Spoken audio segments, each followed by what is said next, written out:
नमस्कार। प्रबंध समिति आदर्श विद्या मंदिर ऑनलाइन क्लासेस में मैं उमा गहलोत आप सभी का स्वागत व अभिनंदन करती हूँ। पिछले वीडियो में हमने गुप्त साम्राज्य के शासकों के बारे में विस्तार से अध्ययन किया था। आज का हमारा प्रकरण है गुप्त कला, साहित्य एवं विज्ञान का विकास, जिसमें हमारा पहला शिक्षण बिंदु वास्तुकला है। वास्तुकला क्या है? वास्तुकला किसे कहते हैं?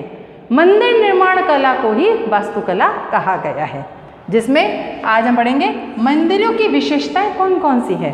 गुप्त काल में मंदिर कैसे हुआ करते थे? पहला तो गुप्त काल में मंदिर नागर शैली द्वारा निर्मित होते थे। गुप्त काल में मंदिर निर्माण कला, स्थापत्य कला, चाहे मूर्ति कला हो, चाहे चित्रकला हो, जो विकास की चरम सीमा है वो हमें गुप्त काल में ही देखने को मिलती है। अब मंदिर किस प्रकार के होते थे? बड़े भूमिखंड पर मंदिर बनाया जाता था।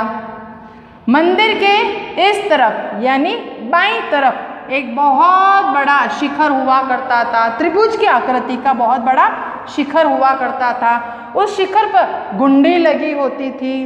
मंदिर के अंदर उतरने के लिए सीढ़ियां लगी होती थी। अंदर मंदिर में भगवान की मूर्ति लगी होती थी। बहुत बड़ा आंगन होता था। यहाँ पर बैठने की व्यवस्थाएं होती थी, यानी सभा मंडप होता था। राजमहल कैसे हुआ करता था, जहाँ पे इर्द गिर्द आसपास में बैठने के लिए मंत्रियों के लिए व्यवस्था होती थी, वैसे ही यहाँ पर बैठने के लिए व्यवस्था होती थी। मंदिर के अंदर शिवलिंग भी होता था। बाहर नंदी की मूर्ति हुआ करती थी। मंदिर के चारों तरफ हम जो फेरी लगाते हैं, जिसको प्रदक्षिणा पथ भी कहा जाता था, यानी परिक्रमा करने के लिए भी जगह होती थी। द्वार पर गंगा यमुना की मूर्तियां होती थी। द्वार पर गंगा यमुना की मूर्तियां हुआ करती थी। तो इस प्रकार गुप्तकालीन मंदिरों की व्यवस्थाएं थी। ये इनकी प्रमुख विशेषताएं मानी जाती हैं। अगला है प्रमुख मंदिर कौन कौन से थे गुप्त काल में? तो गुप्त काल में प्रमुख मंदिर थे बुमरा का शिव मंदिर, नाचना कुठार का पार्वती मंदिर, देवगढ़ का दशावतार मंदिर, भीतरी गांव का लक्ष्मण मंदिर प्रमुख मंदिर हुआ करते थे। अगला हमारा शिक्षण बिंदु है मूर्ति कला। मूर्ति कला किसे कहते हैं? गुप्त काल में जो मूर्तियां थी वे धातु, पत्थर और मिट्टी की बनाई गई थी। उन मूर्तियों पर जो चित्रकारी की जाती थी उसे ही मूर्ति कला कहा गया है। मूर्ति कला की प्रमुख विशेषताएं कौन कौन सी थी, यानी मूर्तियां कैसी हुआ करती थी? जो हम देखते हैं कि आज भी हमारे भारतीय समाज में जो मूर्तियां हैं, उन मूर्तियों में हमें क्या विशेषताएं देखने को मिलती है? सुंदर सा प्रभा मंडल होता था, यानी भगवान का सुंदर सा मुख हुआ करता था, जो आज भी है। परिधानों की महत्ता होती थी। हम भगवान जी को अलग अलग प्रकार के परिधान यानी वस्त्र पहनाते हैं, जो गुप्त काल में भी था, आज भी है। सुंदर सुंदर केश विन्यास, यानी भगवान के जो बाल होते थे उन्हें भी ठीक प्रकार से बनाया जाता था। भारतीयकरण का भाव झलकता था, सांस्कृतिक भाव झलकता था, आध्यात्मिकता का भाव झलकता था, सरलता का भाव झलकता था। मूर्तियां मुद्रा आसन में होती थी। कुछ मूर्तियां ऐसे तपस्वी की मुद्रा में होती थी। भगवान विष्णु की मूर्ति ऐसे योग शैया पे निद्रा लेते हुए बताई गई है। महादेव जी को योग मुद्रा में बैठे हुए दिखाया गया है। कुछ मुद्राएं आशीर्वाद देते हुए बताई गई है। तो इस प्रकार की मूर्तियां हुआ करती थी। ये गुप्तकालीन मूर्तियों की प्रमुख विशेषताएं मानी गई है। अब प्रमुख मूर्तियां कहाँ कहाँ पाई गई है? प्रमुख मूर्तियां मथुरा उत्तर प्रदेश में, मथुरा से भगवान विष्णु की मूर्ति मानी गई है। देवगढ़ भी उत्तर प्रदेश में, वहाँ से भगवान विष्णु की मूर्ति मानी गई है। सुल्तानगंज बिहार नामक स्थान पर है। बिहार भारत का जो राज्य है, वहाँ पे सुल्तानगंज नामक स्थान है, वहाँ से भगवान गौतम बुद्ध की मूर्ति मानी गई है। एक उड़ीसा में उदयगिरी की गुफा है, वहाँ से वराह की मूर्तियाँ, प्रमुख मूर्तियाँ गुप्तकालीन मानी गई है।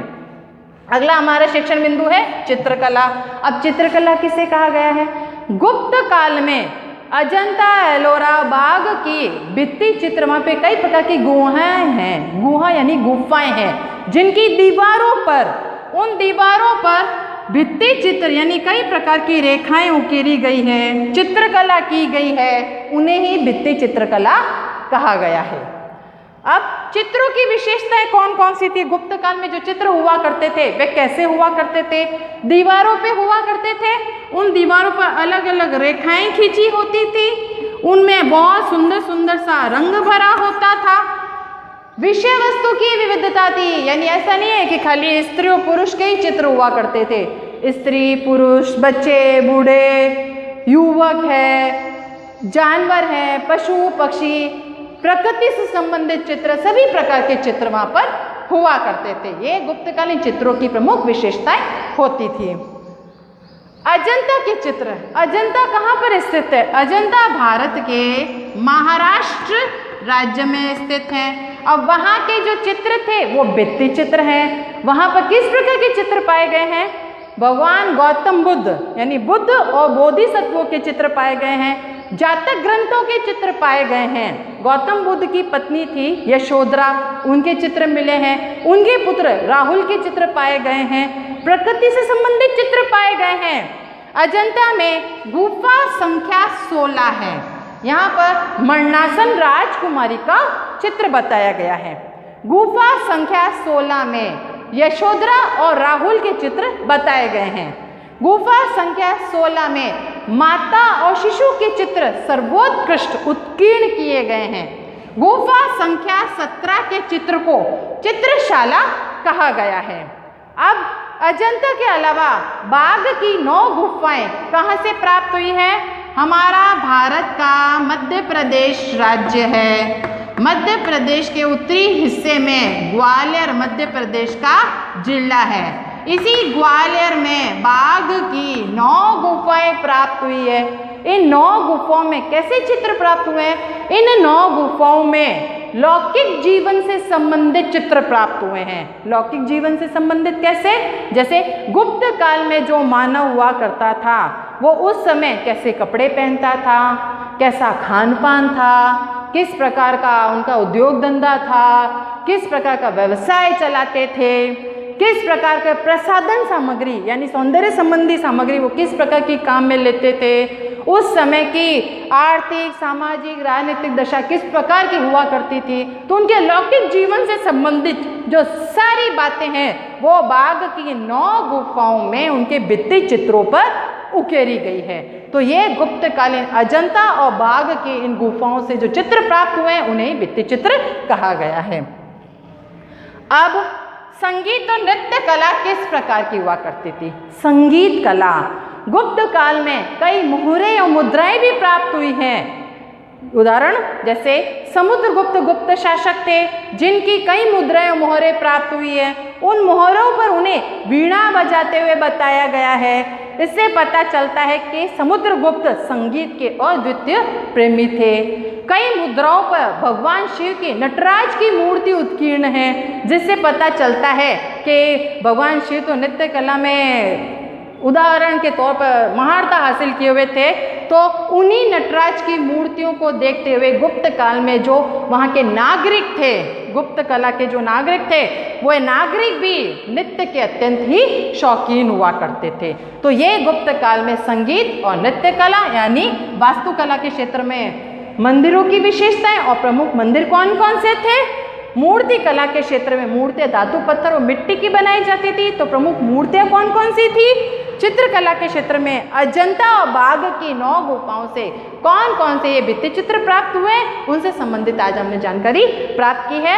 अब हम इसके पश्चात कानून से संबंधित, विज्ञान और प्रौद्योगिकी से संबंधित और साहित्य संबंधित अभी जानकारी प्राप्त करेंगे।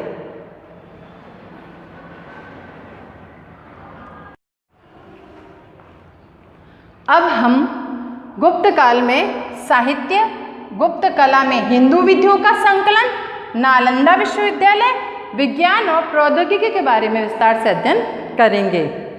साहित्य, साहित्य के क्षेत्र में भी गुप्त काल में अभूतपूर्व उन्नति हुई है। साहित्य संस्कृत भाषा में रचा गया था। भास ने स्वप्नवास्पदता की रचना की, शूद्रक ने मृच्छकटिकम की रचना की, विशाख दत्त ने मुद्रा राक्षस की रचना की थी, अमर सिंह ने अमरकोश की रचना की थी, प्रवर सेन ने सेतुबंध की रचना की थी। इस समय पुराण, स्मृति, रामायण और महाभारत की भी रचना हुई थी। कालिदास ने अभिज्ञान शाकुंतलम की रचना की। तो इस प्रकार संस्कृत साहित्य के क्षेत्र में गुप्त काल में भूतपूर्व उन्नति हुई।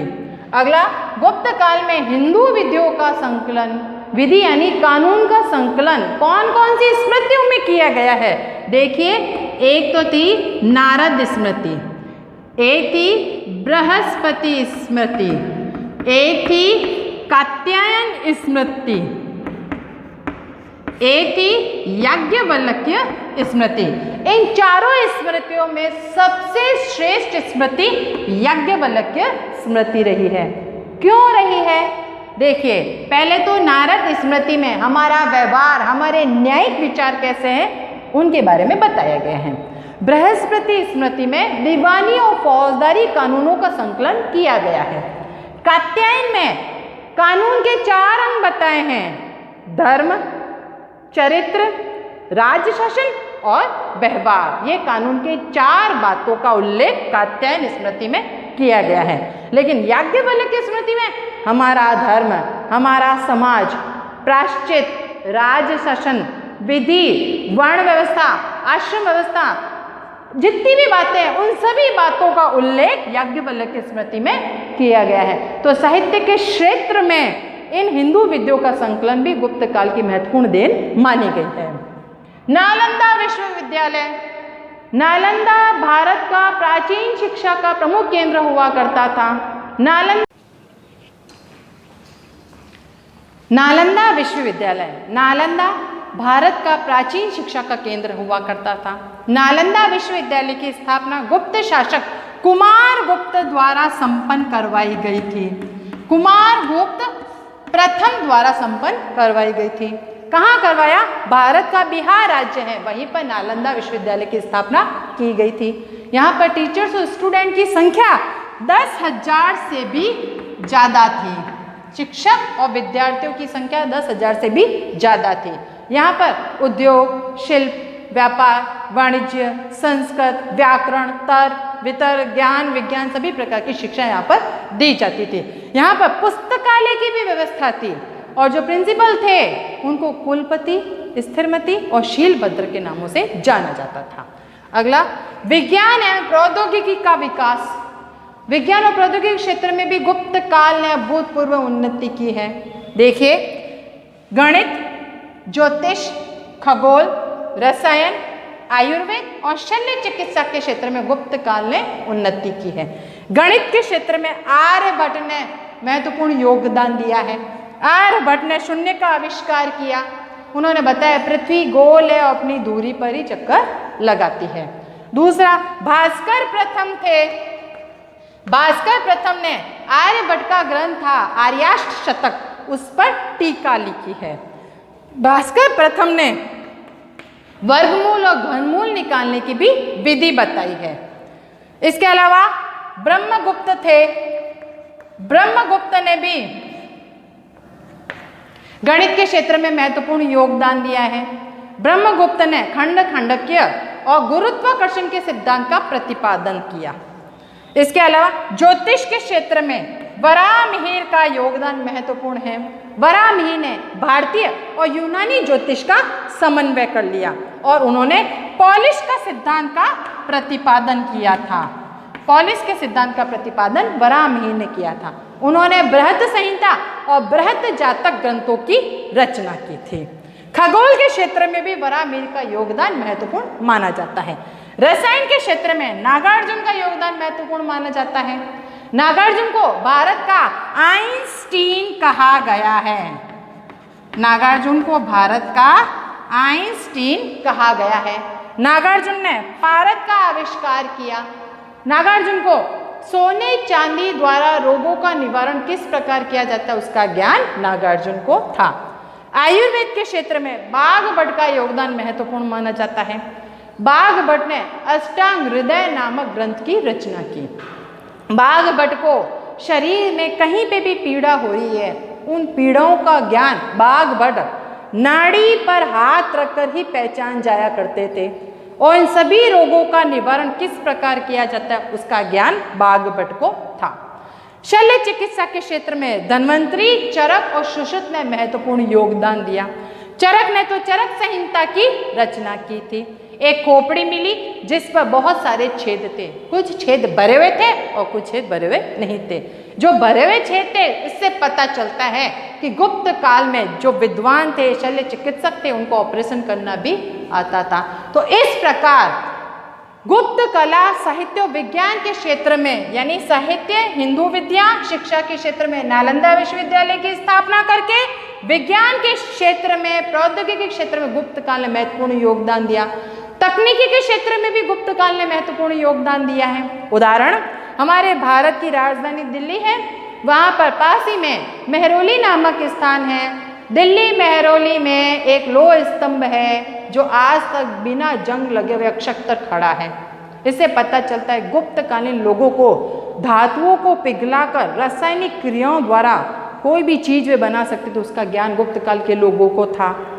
दूसरा उदाहरण, भारत का बिहार राज्य है, यहाँ पर सुल्तानगंज में भगवान गौतम बुद्ध की 1 टन तांबे की बुद्ध मूर्ति मिली है, जिससे पता चलता है लोगों को तांबे को पिघलाकर रासायनिक क्रिया में ढालकर वो कोई भी वस्तुओं का निर्माण कर सकते थे।